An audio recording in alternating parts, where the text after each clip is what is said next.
나는 어려서부터 책 읽기를 좋아했다. 중학생 때까지는 읽고 싶은 책을 마음껏 골라 읽었지만 고등학생 때는 대학 입시의 틀, 공시생 때는 시험 과목의 틀에 맞추어 보는 수험서가 읽은 책에 다였으니 독설할 것도 없었다. 그러나 방송대에 들어가서는 내가 하고 싶은 공부를 선택할 수 있었고 그것은 공직 생활에서 든든한 배경이 되었다. 방송대 개교 50주년 동문 에세이, 오늘은 평생학습의 동반자라는 제목으로 1994년 법학과를 졸업한 한국교직원공제회 상임이사 이진성님의 이야기를 소개합니다. 공직에 입문하면서 내심 아무리 바빠도 공부는 계속해야겠다고 다짐했다.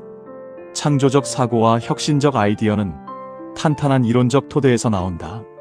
공직자가 무슨 업무를 맡게 되면 그와 관련된 바탕 지식 없이는 그 업무를 주도적으로 수행하기 어렵다는 얘기다. 가령 인사 업무를 담당하려면 사전에 그와 관련된 대표적인 서적 2억 원쯤은 읽어보아야 한다. 30년 공직 생활 내내 지켜온 이런 실천은 업무에 큰 도움이 되었을 뿐더러 학문적 역량을 키워주었다. 이런 실천이 자연스럽게 나와 방송대를 맺어주었다. 책 읽기를 무척 좋아하는 소년이 있었다.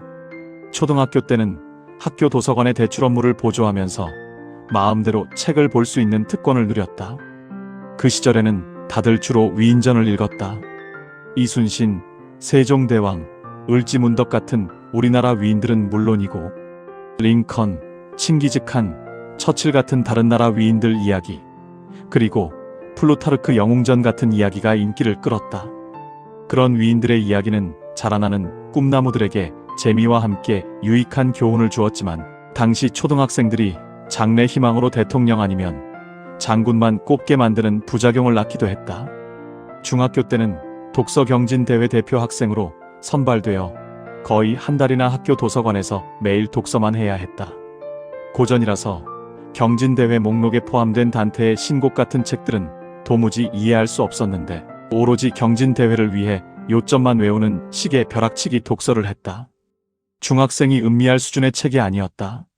결국 자신의 관심과 흥미에 따른 자발적인 독서가 나를 행복하게 하는 진정한 독서임을 알게 해준 시간이었다. 나는 현재 한국교직원공제회 회원 담당 상임이사로 인생 3모작 중이다. 20대 중반에는 영어교사로 2년쯤 근무했다. 젊을 때라 교사로서의 소명의식보다는 열정으로 임한 첫 번째 직장이었다. 청춘의 열정은 안정적인 교직에 안주하기보다는 더 도전적이고 역동적인 인생을 살고 싶어 했다. 27의 교직을 사직하고 보찜을 싸서 서울로 올라왔다. 그 후 3년 동안 나 자신과 싸움이 벌어졌다. 운 좋게도 1989년 공무원 시험에 합격하여 30년간의 공직 생활이 시작되었다. 지금 돌아보면 사범대, 학교, 교육부, 한국교직원공제회 등 모두 교육이라는 큰 틀 안에서 인생 3모작을 보내는 행복한 인생이다. 2020년 3월 30년간의 공직 생활을 교육부 교원소청심사위원회 위원장으로 마무리했다. 1989년 공무원 시험에 합격하고 1년간의 시보를 거쳐 1991년 5월에 지방교육청 기획계장으로 공직 생활을 시작했다. 교육청 계장 보직은 중간 관리자의 역할이 커서 개원들이 작성한 문서나 기획서를 1차적으로 검토하는 것이 주요 업무였다. 행정은 주로 법령을 집행하는 것이어서 해당 법령이나 조례 규칙 등을 적절히 인용 적용하고 해석하는 것이 중요했다. 나는 대학에서 영어 교육을 전공했는데 경찰 공무원이던 아버지는 내가 안정적인 직업을 갖기를 원했다. 그런 아버지의 바람이 진로를 결정하는데 중요한 기준이 되었다. 그렇게 국립대를 나온 나는 2년 남짓 영어교사로 근무하다가 공무원 임용시험에 합격했지만 법학이나 행정학을 체계적으로 공부한 적이 없었다. 이런 나의 갈망이 공부에 대한 의욕을 불러일으켰다. 야간 대학에 편입하는 방법이 있었지만 퇴근 이후 시간이라고 해서 다 내 마음대로 할 수 있는 게 아니라서 학업을 잇기에는 방송대가 가장 맞춤했다. 나는 4년제 전환 첫 해인 1992년 3월 학기에 법학과 3학년에 편입했다. 입학 전에 지역학습관에서 오리엔테이션을 하고 교재와 녹음 강의 카세트 테이프를 배부받았을 때의 감격은 이루 말할 수 없었다. 대학 졸업 후 8년 만에 새로운 공부를 하는 길에 들어섰으니 왜 아니 그렇겠는가. 방송대 공부가 시작되었다. 퇴근하여 강의 테이프로 학습 진도를 맞춰 나갔고 여름과 겨울의 방학 때에는 휴가를 얻어 지역학습관에 출석하여 교수님들의 강의를 듣고 시험을 치렀다. 하고 싶던 법학 공부라서 의욕이 넘쳤고 법철학 과목은 법에 관한 기본적 이해의 틀을 잡는데 큰 도움이 되었다. 특히 공무원 시험 준비를 했던 과목들인 헌법, 행정학, 민법 등은 시험을 위한 공부가 아니라 전체 틀 속에서 학문으로 음미하는 계기가 되었다. 또 새로 접하는 형법 과목들은 죄형법 정주의 측면에서 형법 조문 하나하나가 흥미로웠다. 현직과 공부를 겸하는 주경야독이 쉬운 일은 아니어서 나는 1년을 더해 3년 만에 학사과정을 이수했다. 1994년 마침내 졸업하여 법학사 학위를 취득했다. 3년간의 방송대 법학 공부는 그 후로 공직 생활을 하는데 커다란 무형의 자산이 되었다. 당시만 해도 대학 진학률은 30% 정도여서 고등학교 때 성적이 우수한 학생들은 대부분 대학에 진학하거나 공무원 시험을 치렀다. 지방교육청 재직 시절에 보면 교육청 내 직원들 대부분은 고졸 출신들이었다.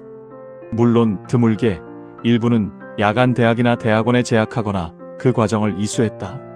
직업인이 배움을 계속하기 가장 어려운 이유는 시간 여유가 없다는 것이다.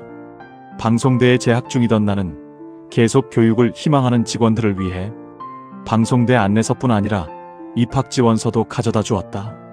그렇게 해서 나와 방송대 동문이 된 직원이 여럿이었다. 현직에 근무하면서 대학에서 배운 영어 외에도 외국어 하나쯤은 더 할 수 있어야 한다는 생각으로 일본어를 공부했다.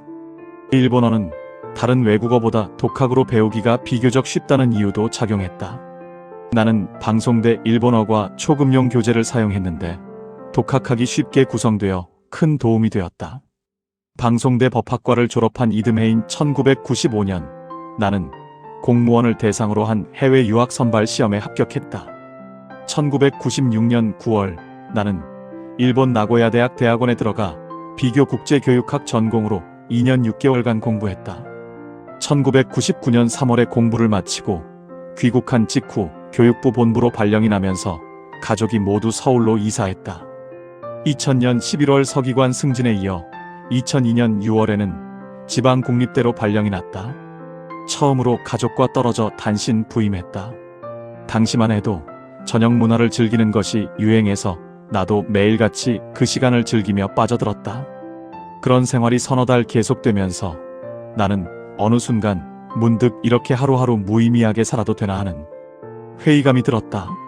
성찰의 시간이 온 것이다. 정신을 차린 나는 행정학을 체계적으로 공부해봐야겠다는 생각으로 관련 책을 마련했지만 목표의식이 희미해서 추진력이 미약했다. 그때 마침 방송대의 독학사 학위 취득 제도를 보고는 목표의식을 분명히 할 수 있었다. 응시원서를 제출하고 목표가 구체적으로 서자 전형 문화의 유혹을 뿌리칠 수 있게 되었다. 혹 참석하더라도 식사만 간단히 끝내고 숙소로 돌아와 책을 폈다. 시험 응시표를 늘 몸에 지니고 다니면서 12월에 있을 독학사 시험에 항상 대비하고 긴장할 수 있도록 나 자신을 스스로 채찍질했다. 2003년 그렇게 독학으로 행정학사 학위를 취득했다. 시간 핑계를 대자면 퇴직할 때까지 영영 할 수 없는 일을 나는 하나씩 성취해 나갔다. 나는 후배 직원들에게 공직 생활을 하면서도 항상 자신의 평생 교육에 깨어 있어야 한다고 권하면서 그 가장 좋은 방편으로 방송대를 소개해왔다. 나는 지금도 종종 출신 대학 질문을 받으면 방송대와 나의 인연을 자랑스럽게 말한다. 나는 어려서부터 책 읽기를 좋아했다. 중학생 때까지는 읽고 싶은 책을 마음껏 골라 읽었지만 고등학생 때는 대학 입시의 틀, 공시생 때는 시험 과목의 틀에 맞추어 보는 수험서가 읽은 책에 다였으니 독설할 것도 없었다. 그러나 방송대에 들어가서는 내가 하고 싶은 공부를 선택할 수 있었고 그것은 공직 생활에서 든든한 배경이 되었다. 지금도 다양한 분야에 관심을 가지고 배움을 꿈꾸고 있는 나에겐 방송대처럼 다양한 방면으로 학위 취득이 가능한 대학이 있다니 다행이다. 나이 먹을수록 뇌의 건강을 유지하기 위해서는 규칙적으로 매일 100문장을 쓰고 1000문장을 읽어야 한다. 한때 공직 생활을 함께한 상사가 사석에서 한 얘기다. 나도 많은 독서를 하고 글도 쓰고 싶다. 그래서 곧 방송대 국어국문학과에 진학하여 그런 능력을 키우는 공부를 해볼 작정이다. 기회가 되면 방송대에서 공모하는 문학상에도 응모하고 싶다. 그런 다음에는 또 여건이 되면 방송대 중어중문학과에 진학하여 삼국지초한지, 사기 등에 나오는 인물들과 그 인물들이 활약했던 장소를 직접 보고 느끼고 싶다. 앞으로 현직을 마무리하고 자연인이 되었을 때 내 평생학습의 전초기지가 되어준 방송대에 다시 발을 들여놓을 생각을 하니 벌써 뿌듯해지고 새로운 인생 3호작의 기대감으로 설렌다.